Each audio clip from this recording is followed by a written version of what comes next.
ఈ వీడియోలో మనం మొఘలుల యొక్క డిక్లైన్ ఎలా స్టార్ట్ అయ్యింది, వాళ్ళ పతనం ఏ విధంగా వర్గపోరుతో మొదలైంది అన్నది క్లియర్గా మాట్లాడుకుందామండి. హలో యూట్యూబ్, అందరూ ఎలా ఉన్నారు? నా పేరు Shiva and welcome to my channel Shiva free spirit. నేను చేస్తున్న ఈ హిస్టరీ సిరీస్లో లాస్ట్ వీడియోలో మొఘలుల సామ్రాజ్యం గురించి మాట్లాడుకున్నామండి. అందులో మనం మాట్లాడుకున్నట్టు ఈ మొఘలుల సామ్రాజ్యం బాబర్తో స్టార్ట్ అయిందండి. తర్వాత అతని కొడుకైన హుమయూన్, తర్వాత అతని కొడుకైన అక్బర్, తర్వాత అతని కొడుకైన జహంగీర్, తర్వాత అతని కొడుకైన షాజహాన్, తర్వాత అతని కొడుకైన ఔరంగజేబ్ పాలిస్తూ వచ్చారండి. మనం లాస్ట్ వీడియోలో ఔరంగజేబ్ 1707 దగ్గర చనిపోయారని మాట్లాడుకున్నాం. ఇలాగా మొఘలుల సామ్రాజ్యంలో బాబర్ తర్వాత వాళ్ళ కొడుకులు పాలిస్తూ వచ్చినా సరే మనం మెయిన్గా అక్బర్ గురించి, ఔరంగజేబ్ గురించి మాట్లాడుకుంటామండి. ఎందుకంటే ఉత్తర భారతదేశంలో చాలా సంస్థాగత ఆస్థానాలన్నింటినీ ఏకీకృతం చేసి అక్బర్ మొఘల్ సామ్రాజ్యం అండర్లోకి తీసుకొచ్చారండి. అలాగే ఔరంగజేబ్ తన 50 ఏళ్ల పరిపాలనలో మన దక్షిణ భారతదేశం వరకు ఈ మొఘల్ సామ్రాజ్యాన్ని వ్యాపించడం జరిగిందనమాట. ఇలాగా ఔరంగజేబ్ దక్షిణ భారతదేశంలో మరాఠా భూమిని, బీజాపూర్ భూమిని, అలాగే గోల్కొండ భూమిని ఆక్రమించుకోవడం జరిగిందనమాట. మొఘలుల అండర్లో దక్షిణ భారతదేశాన్ని కూడా ఆక్రమించుకొని ఎక్కువ భూభాగాన్ని పాలించిన మొఘల్ రూలర్, 50 ఏళ్ళు పైగా పాలించిన స్ట్రాంగ్ మొఘల్ రూలర్ ఎవరంటే ఈ ఔరంగజేబ్ అండి. ఈ విధంగా పాన్ ఇండియా లెవెల్లో స్ట్రాంగ్ సెంట్రల్ అథారిటీ మెయింటైన్ చేస్తా బాద్షా కింద ఉన్నది ఔరంగజేబ్. ఔరంగజేబ్ తర్వాత కూడా వాళ్ళ వారసులు ఈ మొఘల్ కింగ్డమ్లో పాలించారండి బాద్షాల కింద. బట్ వాళ్ళు వీక్గా ఉండడం వల్ల ఈ మొఘలుల యొక్క పతనం ఔరంగజేబ్ చనిపోవడం నుంచి మొదలైందని చెప్పుకోవచ్చు అనమాట. ఔరంగజేబ్ చనిపోయిన తర్వాత మెయిన్ సవాల్ ఎవరి దగ్గర నుంచి వచ్చిందంటే ఈ ఆఫ్ఘాన్ ఇన్వేడర్స్ నుంచి వచ్చిందండి. అలాగే ఈ మరాఠాస్ నుంచి వచ్చిందన్నమాట. మనం ఇక్కడ ఈ ఆఫ్ఘాన్ ఇన్వేడర్స్ గురించి మాట్లాడుకుంటే ఈ బాబర్ కూడా ఈ విధంగా ఆఫ్ఘాన్ నుంచి ఈ భారతదేశం మీద దండయాత్ర చేసిన వ్యక్తేనండి. జియోగ్రాఫికల్గా మన దేశం చూస్తే చుట్టూ ఒకవైపు హిమాలయాలు ఉండడం వల్ల ఏ దేశం వాళ్ళైనా మన దేశం మీదకి భూభాగం మీద దండయాత్ర చేయడానికి ఈ విధంగా వచ్చేవారండి. సో అందుకనే మనకి యుద్ధాలన్నీ పానిపట్లో జరిగేవన్నమాట. ఈ పానిపట్టు భూభాగం ఏదైతే ఉందో అది సారవంతంగా ఉండి ఎలాంటి కొండ ప్రాంతం లేకుండా ఉండడం వల్ల ఒక బ్యాటిల్ ఫీల్డ్ లాగా, లైక్ మన క్రికెట్ ఆడుకోవడానికి ఎలా గ్రౌండ్స్ మనకి నీట్గా ఉంటాయో ఆ విధంగా ఈ పానిపట్టు అనే ప్రాంతం యుద్ధం చేసుకోవడానికి చాలా వీలుగా ఉండేదన్నమాట. ఎలాంటి కొండ ప్రాంతాలు లేకుండా, కొండ టెరైన్ లేకుండా వాహనాలు కానీ సైన్యం కానీ ఈజీగా మొబిలిటీ అవ్వడానికి కుదురుతుందన్నమాట. పైగా ఈ దారి ఏదైతే ఉందో వేరే దేశం వాళ్ళు మన దేశంలోకి ఎంటర్ అవ్వడానికి భూభాగం అది అక్కడే ఉండడం వల్ల మెయిన్ ఎక్కువ యుద్ధాలు, అందువల్ల ఎవరైతే మన ఈ దేశం మీద దండయాత్ర చేయడానికి వచ్చారో వాళ్ళతో ఆ టైంలో ఉన్న మన దేశంలో పాలించే వాళ్ళు యుద్ధం చేయడానికి పానిపట్టు ప్రాంతాన్ని యూజ్ చేసుకునేవారు. సో ఆ విధంగా ప్రెసెంట్ డే ఆఫ్ఘనిస్తాన్, పాకిస్తాన్ ఏదైతే ఉందో ఈ భూభాగం నుంచి మన దేశంలోకి ఎంటర్ అయ్యేవారండి. ఆ విధంగా మన ఇండియన్ సబ్ కాంటినెంట్ మీద దండయాత్ర చేయడానికి క్యారిడార్ని యూజ్ చేసుకునేవారు. ఉదాహరణకు మాట్లాడుకుంటే 1738-39 మధ్యలో ఆఫ్ఘాన్ ఇన్వేడర్ అయిన నాదిర్ షా ఈ మొఘల్ టెరిటరీ మీద దండయాత్ర చేసి దోపిడీ చేసేవారండి. ఆ విధంగా 1738-39 మధ్యలో చేసిన దండయాత్రలో ఈ ఢిల్లీలోని పీకాక్ థ్రోన్ నుంచి కోహినూర్ వజ్రాన్ని వాళ్ళు దొంగలించడం జరిగిందనమాట. మన ఇక్కడ హిస్టరీ టాపిక్ నుంచి కాసేపు పక్కకు వెళ్ళి కొన్ని విషయాలు మాట్లాడుకుందామండి. మన ఈ కోహినూర్ ఎక్కడ దొరికిందంటే దక్షిణ భారతదేశంలో ఒక భాగమైన గోల్కొండ ప్రాంతాన్ని శివాజీ చనిపోయిన తర్వాత ఔరంగజేబ్ ఆక్రమించుకున్న తర్వాత కృష్ణానది పరివాహక ప్రాంతమైన ఈ గోల్కొండ మైన్స్లో తవ్వకాల్లో దొరికిన కోహినూర్ వజ్రాన్ని అప్పట్లో బాద్షా అయిన ఔరంగజేబ్ వాళ్ళ సింహాసనం అయిన పీకాక్ థ్రోన్లో పెట్టుకోవడం జరిగిందనమాట, మన కోహినూర్ వజ్రాన్ని. ఆ విధంగా మన కృష్ణానది ఒడ్డున దొరికిన కోహినూర్ వజ్రం ఔరంగజేబ్ సింహాసనంలో పార్ట్ అయిన పీకాక్ థ్రోన్లో అమర్చబడిందండి. తర్వాత ఈ నాదిర్ షా మొఘల్ టెరిటరీ మీద చేసిన దోపిడీలో ఈ కోహినూర్ వజ్రాన్ని దొంగిలించడం జరిగింది. తర్వాత ఈ ఆఫ్ఘాన్ రూలర్స్ నుంచి బ్రిటిష్ వాళ్ళు తీసుకోవడం జరిగిందనమాట. ఇప్పుడు ఈ కోహినూర్ వజ్రం ఎక్కడ ఉందంటే బ్రిటిష్ క్రౌన్లో ఉందండి. ఇక్కడ మనం ఈ మొఘలుల పతనానికి కారణం బ్రిటిష్ వాళ్ళ అంటే కాదండి, బ్రిటిష్ వాళ్ళు అప్పటికే వాళ్ళ ఫుట్ ప్రింట్ పెట్టడం జరిగింది మన ఇండియాలో. పోనీ ఔరంగజేబ్ చనిపోవడం వల్ల పతనం అయిందా అంటే ఔరంగజేబ్ చనిపోయిన తర్వాత కూడా ఈ మొఘలుల పరిపాలన చాలా కాలం సాగిందండి. నా ఉద్దేశంలో ఎప్పుడైతే ఈ కోహినూర్ వజ్రం మొఘలుల నుంచి చేజారిందో వాళ్ళ పతనం అప్పుడు మొదలైందండి. మరి మన ఇండియాకి చెందిన, మన తెలుగు ప్రాంతానికి చెందిన ఈ కోహినూర్ వజ్రం ఎక్కడో బ్రిటిష్ క్రౌన్లో ఉంటే ఎందుకు ఎవరు తేవట్లేదు అని చెప్పి మీకు సందేహం రావచ్చు. ఇది తేవాలంటే కేవలం ప్రెసిడెంట్ ఆఫ్ ఇండియాకి మాత్రమే అవుతుందండి. ఎందుకంటే president of India is the first citizen, అలాగే కమాండర్ అండ్ చీఫ్ అనమాట. అసలు ఈ ప్రెసిడెంట్ని ఎలా ఎన్నుకుంటారు, ఆ ప్రెసిడెంట్కి కావాల్సిన ఎలిజిబిలిటీ ఏంటన్నది చూస్తే మన రాజ్యాంగంలో ఆర్టికల్ 54 నుంచి 58 వరకు క్లియర్గా రాయబడిందండి. సో ఇక్కడ ప్రెసిడెంట్ని పీపుల్ డైరెక్ట్గా ఓటేసి ఎన్నుకోరండి. పీపుల్ ఎవరైతే ఓటేసి ఎన్నుకున్న ఎమ్మెల్యేలు, ఎంపీలు ఉంటారో వాళ్ళు మాత్రమే ఓటేసి ప్రెసిడెంట్ని ఎన్నుకోవచ్చండి. మనం ఓటింగ్ గురించి మాట్లాడుకునే ముందు అసలు ప్రెసిడెంట్కి ఉన్న ఎలిజిబిలిటీ ఏంటని మాట్లాడుకుంటే మన ఇండియాకి ప్రెసిడెంట్ అవ్వాలంటే 35 ఏళ్ళు కనీసం ఉండాలండి. అలాగే ఇండియన్ సిటిజన్ అయి ఉండాలి, మైండ్ పనిచేస్తూ ఉండాలండి, అలాగే ఎలాంటి క్రిమినల్ కేసులు ఉండకూడదు. అండ్ ఎవరైతే ప్రెసిడెంట్ ఆఫ్ ఇండియా అవ్వాలనుకుంటున్నారో వాళ్ళు లోక్సభకి ఎంపీ అవ్వడానికి ఎలిజిబిలిటీ ఉండాలండి.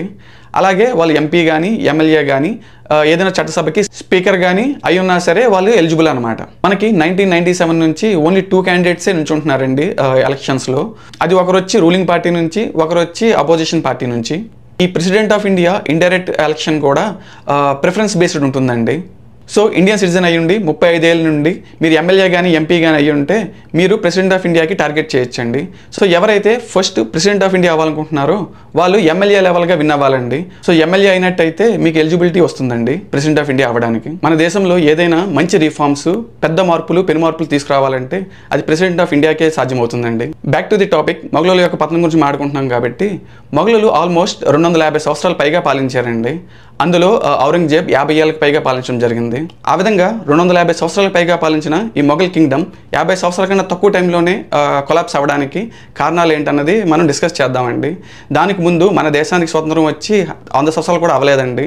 సో అలాంటి దేశంలో మనం ఎలాంటి నాయకులను ఎన్నుకుంటున్నాం, ఎలాంటి చట్టాలు చేస్తాం అన్నది మనం ఆలోచించకపోతే మన దేశం కొలాప్స్ అవ్వడానికి, మన దేశంలో ఉన్న ఇంటర్నల్ థ్రెట్స్ కానీ ఎక్స్టర్నల్ థ్రెట్స్ కానీ మన సరైన అవగాహన లేకుండా సరైన చట్టాలు చేయకపోతే కాలం ఎన్నో విషయాలకి సమాధానం చెప్తుందండి. సో ఆ విధంగా పాన్ ఇండియా లెవెల్లో 250 సంవత్సరాలకు పైగా పాలించిన ఈ మొఘల్ సామ్రాజ్యం 1707లో ఔరంగజేబ్ చనిపోయిన తర్వాత 1757కి కంప్లీట్గా పతనం అయిందండి. ఈ 1757 దేనికంటే బ్యాటిల్ ఆఫ్ ప్లాసీ జరిగింది 1757లో కనుక. ఔరంగజేబ్ చనిపోవడం ఒక రీజన్ అయితే అవ్వచ్చు కానీ అదే మెయిన్ రీజన్ అయితే కాదండి ఈ మొఘల్ సామ్రాజ్యం కూలిపోవడానికి. అసలు ఈ 1700 నుంచి 1800 మధ్యలో మన దేశంలో ఏమేం జరిగిందని మాట్లాడుకుంటే గేమ్ ఆఫ్ థ్రోన్స్ కూడా చాలా పెద్ద సిరీస్ చేయొచ్చండి. ఈ మొఘలుల యొక్క పతనం గురించి మాట్లాడుకోవాలంటే ఫస్ట్ వాళ్ళ అడ్మినిస్ట్రేటివ్ సిస్టమ్ ఎలా ఉన్నదన్నది మనం కొంచెం ఫస్ట్ మాట్లాడుకోవాలండి. ఈ మొఘలుల యొక్క పతనం గురించి మనం డీప్గా మాట్లాడుకునే ముందు ఈ మొఘలుల యొక్క కింగ్డమ్ యొక్క స్ట్రక్చర్ ఎలా ఉంటుందన్నది మనం ముందు అర్థం చేసుకోవాలండి. వీళ్ళ అడ్మినిస్ట్రేషన్ ఎలా ఉంటుందంటే సెంట్రల్ మొఘల్ రూలర్ ఉంటారండి, బాద్షా. ఇతను ఢిల్లీలో కోర్టులో కూర్చొని ఉంటాడు. అతని దగ్గర చాలామంది ప్రభువులు ఉంటారనమాట, నోబెల్స్. ఈ బాద్షాకి గైడ్ చేస్తా వాజీర్ అనే పోస్ట్ ఉంటుందండి. దీన్ని ఇంగ్లీష్లో ప్రైమ్ మినిస్టర్ అంటారు. బట్ ఇది మన ప్రజెంట్ డే ప్రైమ్ మినిస్టర్కి ఎలాంటి సంబంధం లేదండి. ప్రజల చేత ఎన్నుకోబడిన పోస్ట్ కాదు.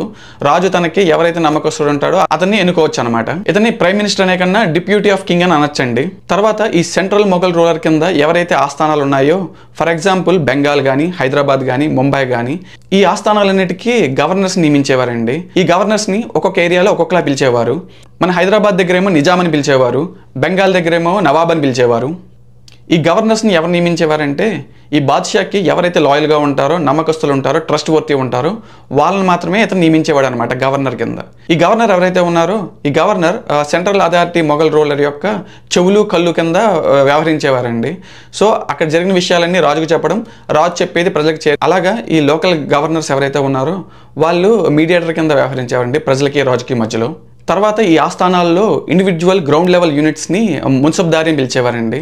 ఈ మున్సబ్దారులో క్యాష్ కింద శాలరీ తీసుకుంటే వాళ్ళని నగ్దీ మున్సబ్దార్ అని, అదే వాళ్ళు ల్యాండ్ అని శాలరీ కింద తీసుకుంటే వాళ్ళని జాగీర్దారీ మున్సబ్దార్ అని పిలిచేవారండి. మనకి వాడుకలో ఉన్న చాలా పదాలు వీళ్ళ దగ్గర నుంచే వచ్చాయండి. ఉదాహరణకి మనం అంటూ ఉంటాం కదండి, ఈ భూమి అనేది జాగీరా అని. సో ఇది మనకు అక్కడి నుంచే వచ్చిందండి. ఈ మున్సబ్దారుల యొక్క పని ఏంటంటే ట్యాక్స్ కలెక్షన్ చేసుకోవడం అండి. ఆ టైంలో మనకి అగ్రికల్చరల్ మెయిన్ ఎకనామికల్ సోర్స్ ఉండడం వల్ల ఈ ల్యాండ్ ఎవరైతే ఉందో ఆ ప్రొడ్యూస్లో ఎంత పర్సంటేజ్ అని చెప్పి ట్యాక్స్ కలెక్ట్ చేసుకునేవారండి.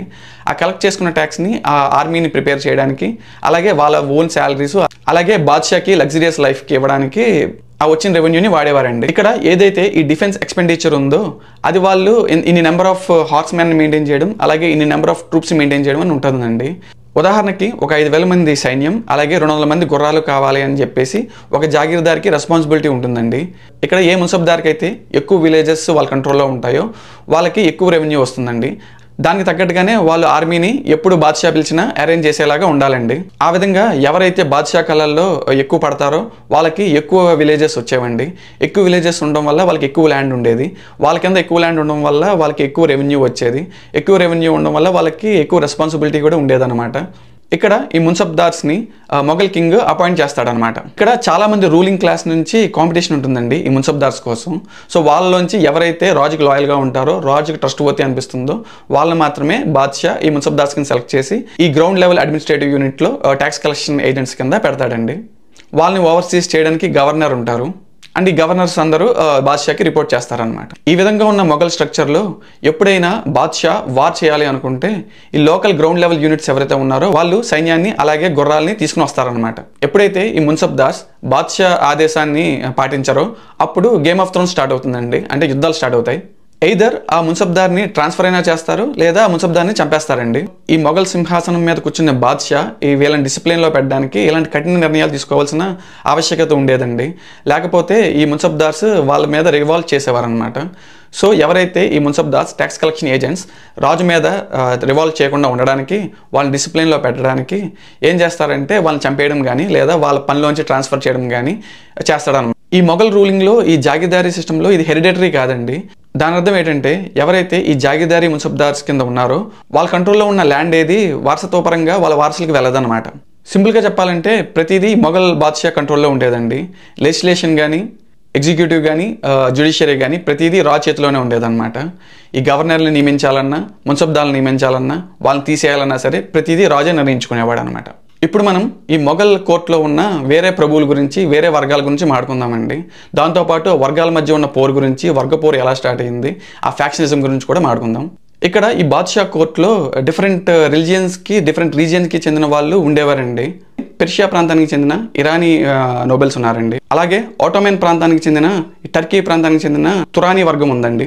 అలాగే ఇండియన్ ముస్లిం అండ్ నాన్ ముస్లిం ప్రాంతానికి చెందినటువంటి వర్గం కలిపి హిందుస్థానీ వర్గం అని చెప్పి ఒక వర్గం ఉందండి. అలాగా ఇరానీ, తురానీ, హిందుస్థానీ అని చెప్పి 3 వర్గాలు ఈ మొఘల్ కోర్టులో ఉండేవారు అనమాట. ఈ ఇరానీ ప్రభువులు వచ్చి ఇరాన్ ప్రాంతానికి చెందిన షియా ముస్లిం కమ్యూనిటీకి చెందిన వాళ్ళండి. ఈ తురానీ నోబెల్స్ వచ్చి టర్కీ ప్రాంతానికి చెందిన సున్నీ ఇస్లాంకి చెందిన వాళ్ళండి. ఈ హిందుస్థానీ నోబెల్స్ వచ్చి మన ఇండియానికి చెందిన ముస్లిమ్స్, అలాగే ఎవరైతే రాజపుతులు ఉన్నారో మొఘల్ సామ్రాజ్యంలో వాళ్ళ అండర్లో పనిచేస్తున్నారో వాళ్ళు.